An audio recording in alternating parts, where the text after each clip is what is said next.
Everyone, and welcome back to another Grainman Explains video. Now this is going to be a very quick video on some of the information that I've learned about Farming Simulator 25, the new map, GPS and AI workers from looking around some of the videos, the Twitch stream, and also from a couple of Discord and Facebook accounts for people like FarmSim Guy, Scroft, etc. So first off though, I just wanted to say that obviously there's an awful lot of information that's come out. It looks really nice indeed, I must admit.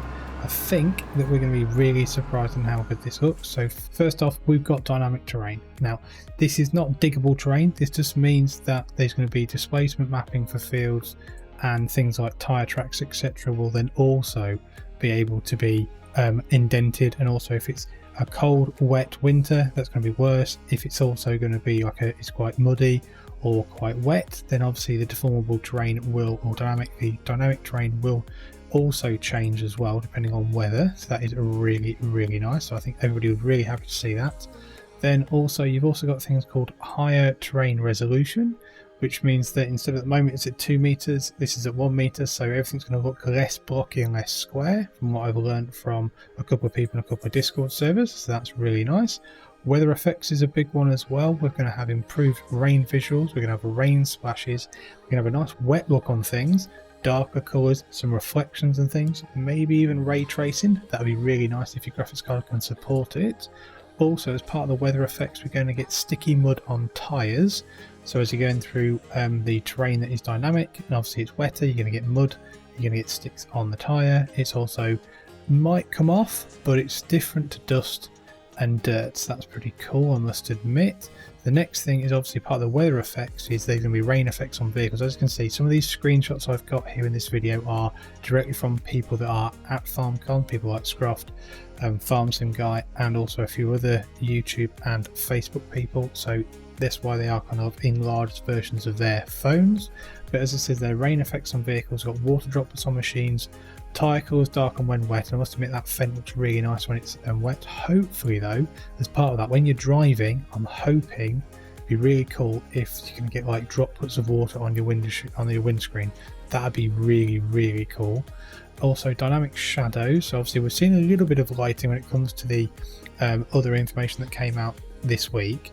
But obviously we're going to have shadows of vehicle lights, which is pretty cool, and we're also going to have merged shadow lights. I'm hoping that means that obviously when you get two tractors together with the lights, it's going to make them look a lot more powerful, and the lighting is going to be properly done for once. And the next big thing was the Riverbend Springs. This is the PDA. From this though, we can pick out quite a lot of information. First off, the interface, the HUD, etc. has changed by the looks of it. Different down the left hand side. Also on the right hand side there's an arrow. Now, I don't know if that means it passes to a different page, because you've got dots at the top, as you can see, plus a little bit of information on some of the crops. Obviously we've got wheat, corn, rape, barley, maize, sunflowers, soybeans, we've got potatoes. We've also got millet in that list, which is the Hirse one, H-I-R-S-E. Run that through Google Translate and that is millet, so that's pretty cool. But if you look at the list and the scroll bar, that's quite a big scroll bar. That's only probably what, just over halfway of what's available. So we're hoping there's going to be even more custom crops on this game, so that would be really good if there was. So then there's a few screenshots and a few bits of information about Riverbend Springs. So it's going to have brick buildings, construction sites, timber work, and also some nice vintage areas, which is really nice to see, I must admit. There's another couple of nice pictures there from Riverbend Springs. That looks really nice. The grass looks better.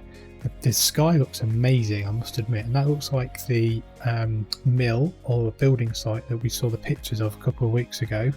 So that should be pretty good. Then obviously we're going to have new trees, new bushes, new grass, new ground textures, new flowers, and a new crop of spinach. Really hope they bring that Oxbow or Paloga spinach harvester in that I saw the other day, because that would look amazing. Then this is one of the nice new productions that's also in Riverbend Springs. Looks really good as well, I must admit. Then as part of that, we've got a farmer's market. It's got an interior, it's got interactive shelves, and there's also small selling stands as well. As you can see, there's the farmer's market on the top left. Got loads of other bits and bobs as well. That's really moving this game forward massively, I must admit. Another sell point there. Looks a little bit like a spinnery to me, maybe. I'm not sure, but I think it might be. Then it does say on Riverbend Springs we've got small production units, some new productions, and also a big one, buildable farmhouses. I mean, how cool is that?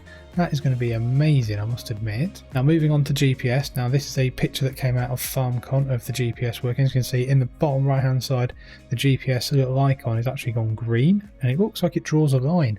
So it might work out your width of your machinery straight away, and it also then does kind of work it out. Apparently, watching a stream from FSG and Argsy with Kermit there, apparently you rock up to a field, set some settings off, or set some bits and bobs off, and away it goes. It's tried to make it as easy as possible apparently compared to normal GPS.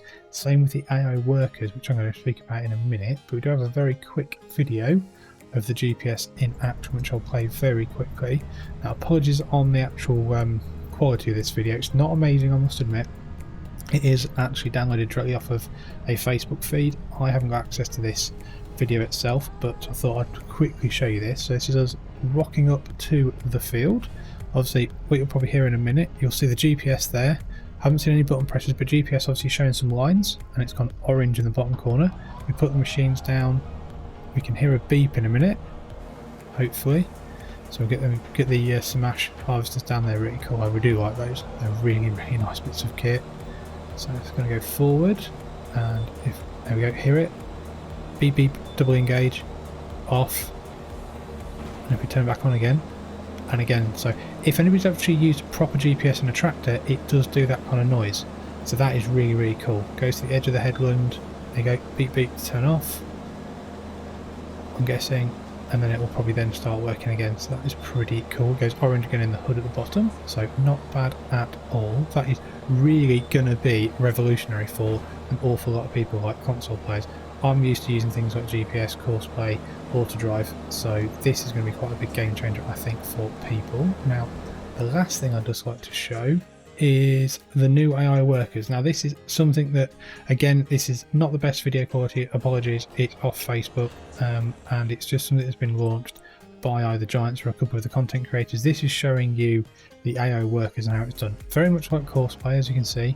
You've got it actually drawing headlands. Apparently the first version of this will be in FS25, and it will be things like 2 headlands goes around. It'll be able to work out the fields automatically.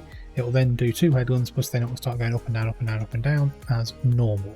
There'll be no real control over anything else, but they have shown in some other clips like an editor that they might build in for people to then be able to edit it on PC, etc. Not certain of that myself, but I think obviously that's going to be pretty cool indeed.